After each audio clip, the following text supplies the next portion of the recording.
வணக்கம் மக்களே, நல்லா இருக்கீங்களா? பார்த்தீங்களா காலையில் வீடியோவை? ஒரே கலவரமாக இருக்குது. எங்கே பார்த்தாலும் ஒரே கூட்டம் கூட்டமாக இருக்குது. பூரா கேணுகளோடு போகிறாங்க. எங்கே போகிறீங்க அப்படின்னா, போகிறோங்கம்மா, நான் பெட்ரோல் வாங்க போகிறோம். எங்கள் வீட்டுக்காரருக்கு ஃபோன் வந்துக்கிட்டே இருக்கு. மாப்பிள்ளை பெட்ரோல் வாங்கிக்க, மருமகனே பெட்ரோல் வாங்கிக்க, தலைவரே பெட்ரோல் வாங்கி வைங்க அப்படின்ட்டு.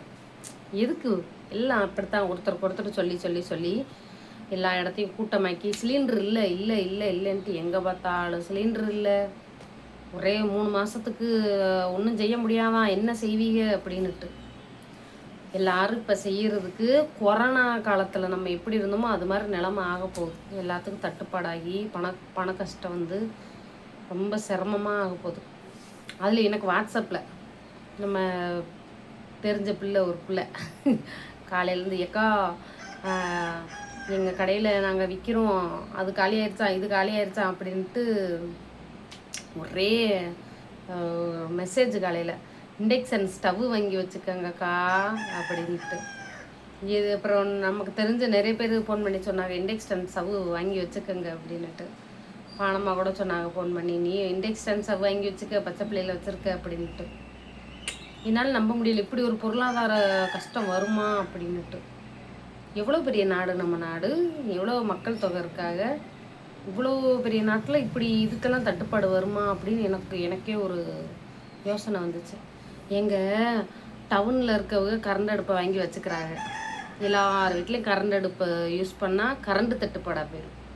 எங்களை மாதிரி பட்டிக்கட்டில் பிறந்தவங்களாக இருந்தால் நாங்கள் வாட்டுக்கு 2-3 வேலி முள்ள ஒடிச்சோமா, சடக்குன்ட்டு 2 அடுப்பை கூட்டினோமா, விறகு அடுப்பில் வச்சோமா, கஞ்சியை காய்ச்சனமான்ட்டு போயிடுவோம்.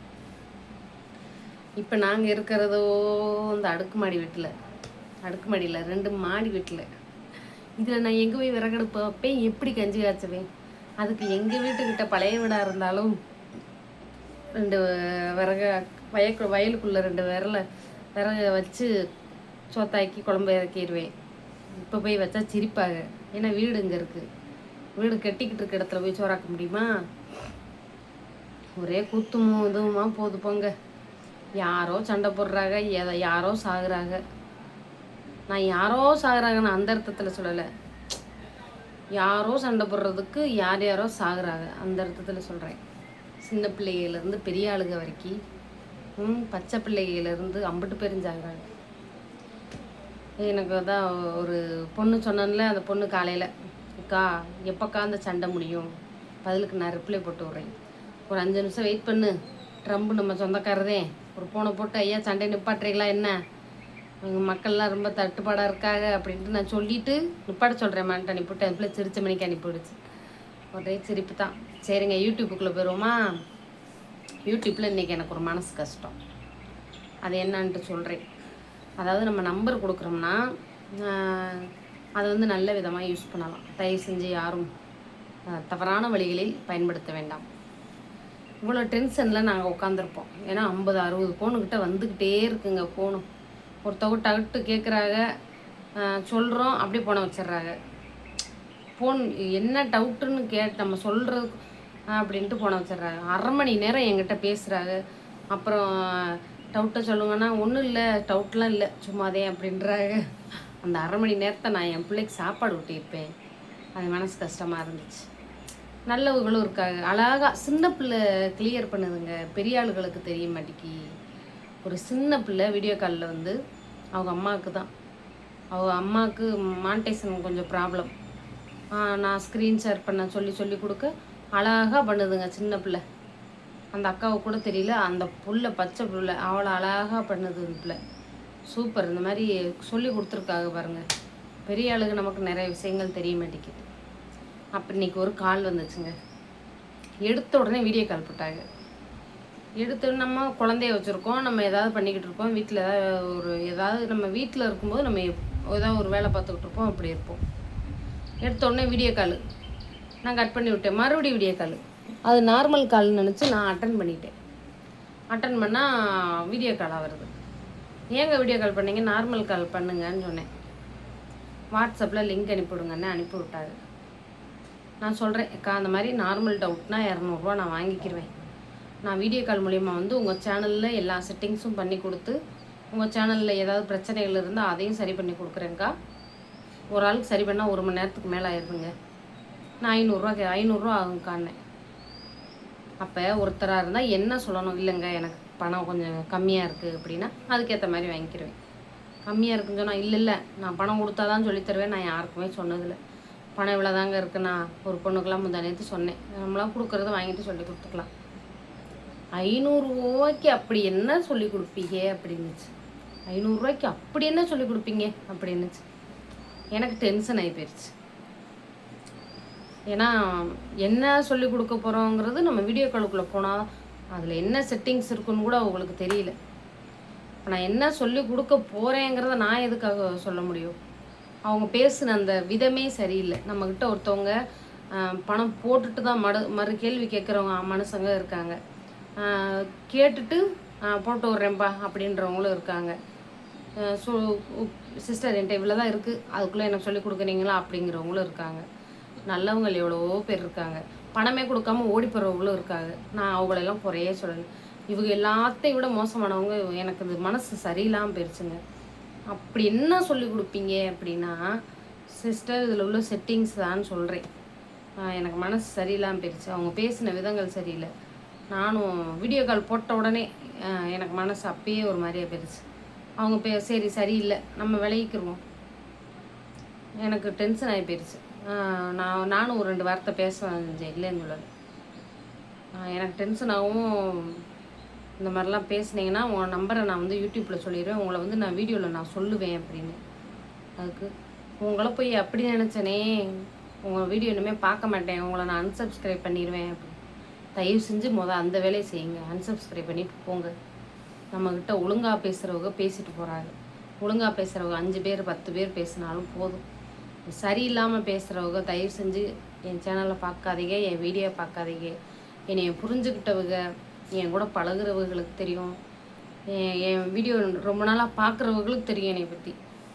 சும்மா வீடியோ கால் போட்டுக்கிட்டு ஓயாமல் கட் பண்ணுறோம் இல்லைங்க. ஏன்னு வீடியோ கால் போடுற யாருனே தெரியாது, வீடியோ கால் போடுறாங்க. நம்ம கட் பண்ணுறோம், பேசுகிறோம், என்ன சொல்லுங்கன்னா ஒரு மறுபடியும் வீடியோ கால் போட்டால் அவங்களுக்கு டென்ஷன் ஆகுமாகாதா? இதுதான் நடந்தது, இன்று நடந்தது. இன்று ஒரு தகவல். நம்ம வந்து யூடியூப்பில் வந்துட்டாலே நமக்கு கமெண்ட்ஸ்கள் மூலிமா பாதி மன உளைச்சல் வரும். அதையெல்லாம் ஏற்றுக்கிறணும். ஆனால் எனக்கு அந்த மாதிரி எப்போயாச்சும் தான் வரும். அதையும் எடுத்து நான் வீடியோவில் சொல்லிடுவேன். எனக்கு திருப்தியாக போயிடும். அப்பாடா, ஏன்னா அவங்கள நான் வைய மாட்டேன். அவங்கள வீடியோவில் சொல்கிறதே எனக்கு வந்து இப்படிலாம் இருக்காங்களேன்ட்டு நான் சொல்லும் போதே எனக்கு வந்து பாதி மனசு தீந்து போயிடும். ஆனால் இந்த மாதிரி விஷயங்களை நம்ம வந்து யூடியூப் சொல்லி கொடுக்குறோன்ற ஒரு சமூக இதுக்குள்ளே வந்தாச்சு. சமூக ஊடகத்தில் வந்துட்டோம். நல்லது கெட்டது எல்லாமே இருக்கும். இதை வந்து பேஸ் பண்ணி தான் இந்த ஃபீல்டில் இருக்க முடியும், இல்லாட்டி முடியாது. பிரச்சனைகள் வரும், சவால்கள் வரும், தடங்கல்கள் வரும், எதிரிகள் வருவார்கள். எதிரிகளாவது அவங்க எதிரி தான், அவங்க வந்து நம்மளை அடிக்க போகிறாங்கன்னு தெரியும். அதை விட பச்சை துரோகிகள் வருவாங்க. நம்ம நல்லா கஞ்சி குடிச்சிருவோமோ, நல்லா வாழ்ந்துருவாங்களோ அப்படின்ட்டு பொறாமப்படுறவங்களும் இதில் இருக்கத்தான் செய்வாங்க. பேசுகிறவங்க பேசிட்டு போகிறாங்க. எனக்கு அதை பற்றி கவலை இல்லை. நமக்கு கடவுள் அளந்தது. இன்னைக்கு உனக்கு படி அளக்கிறேன் நடந்தால் நமக்கு அது நடக்கும். நீ ஒட்டுற மண்ணு தான், என்ன தான் எண்ணெயை தேய்ச்சி உருண்டாலும் ஒட்டுற மண்ணுதே ஒட்டும். என்னை பொறுத்த வரைக்கும் அதுதான். நம்ம நேர்மையாகவோ ஒழுக்கமாகவோ யூடியூப்பில் இருந்தால் நமக்கு அது திருப்பி கிடைக்கும். நம்ம வந்து நான் அப்படித்தான் பண்ணுவேன், சிலர் ஏமாற்றிக்கிட்டு பண்ணால் அவங்களுக்கு திருப்பி அதே நடக்கும். கடவுள் ஒருவர் இருக்கிறார் இங்கே. அதாவது நமக்கு ஒருத்தவங்க சாப்பாடு கொடுக்குறாங்க, அதே மாதிரி இன்னொருத்தவங்களுக்கும் கடவுள் சாப்பாடு கொடுக்குறாரு. அந்த சோத்தை நம்ம அள்ளி தின்னாதான் நம்ம தப்பு. நமக்கு கடவுள் கொடுக்கும்போது அந்த சோத்தை நம்ம வாங்கி திங்கும்போது பாரேன், கடவுள் நமக்கும் சோறு கொடுக்காரு, அவங்களுக்கும் சோறு கொடுக்காரு. அவங்களுக்கு சோறு அவங்க எப்படி சாப்பிடுவாங்க, நமக்கு மட்டும்தான் கடவுள் கொடுக்கணும், நம்ம மட்டும்தான் சாப்பிடணும்னு நினச்சா அது மிகப்பெரிய தவறு. என்னை பொறுத்த வரைக்கும் அதுதான். சரி மக்களே, இன்றைக்கி வீடியோ இவ்வளோதான். சிலருக்கு புரிஞ்சிருக்கும், புரிய வேண்டியவங்களுக்கு புரிஞ்சிருக்கும், புரியாதவங்களுக்கு புரியாது.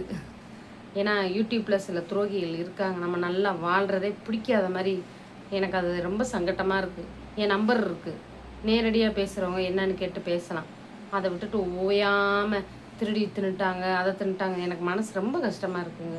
இது என்ன யூடியூப் சொல்லிக் கொடுக்குறது யாருக்கு வேணால் பொதுவானது, யார் வேணாலும் சொல்லிக் கொடுக்கலாம். அதை வந்து குத்தி குத்தி காட்டும்போது மனசு சங்கடமாக இருக்குது. ஏற்கனவே அடிவுபட்டுட்டோம், மறுபடியும் நம்ம சரின்ட்டு சரி. அதுதான் பாம்பின் குணம் கொத்துவது, தேலின் குணம் கொட்டுவது. அது மாறுமா? பாம்பு வந்து கொஞ்சமா சுச்சு சுச்சு நல்லா இருக்கேன்ட்டு கொஞ்சம் அது அப்படித்தான் இருக்கும். நம்ம விலகி ஒதுங்கி வந்துக்கிறோம். சுச்சோ பாம்பு 10 அடி ஒதுங்கி வந்துடணும். அதை போய் மிதித்தோம்னா அது என்ன செய்யும்? பொட்டுன்னு ஒரு போடு போடத்தையும் செய்யும். உஷாராக இருந்துக்கோங்க எல்லாருமே. இது நான் வந்து எனக்கு மட்டும் நான் சொல்லக்கூடிய அறிவுரை இல்லை, யூடியூப்பில் மட்டும் இல்லை, இதை பொதுவான எல்லாரும் வாழ்க்கையிலையும் நடக்கக்கூடியது. பிடிச்சிருந்தா லைக் பண்ணுங்கள், சப்ஸ்கிரைப் பண்ணுங்கள். யூடியூப் சந்தேகங்கள், யூடியூப் ஆரம்பித்து கொடுக்கணும் டவுட் அப்படின்னாலும், ப்ரொமோஷன் பண்ணணுன்னாலும் நம்பர் வந்து கமெண்ட்டில் பின் பண்ணுறேன். ஃப்ரீ கிடையாதுங்க. 2 பேர் இன்றைக்கி சொல்லி கொடுத்த பிறகு ஃப்ரீ தானேன்னாங்க. அது அவங்களுக்கு புரியல போல். அதனால் ஃப்ரீ கிடையாது, காசுதே. நானும் புள்ள குட்டிகளை வச்சுக்கிட்டு தான் சொல்லித்தரேன். பிடிச்சிருந்தா லைக் பண்ணுங்கள். பாய்.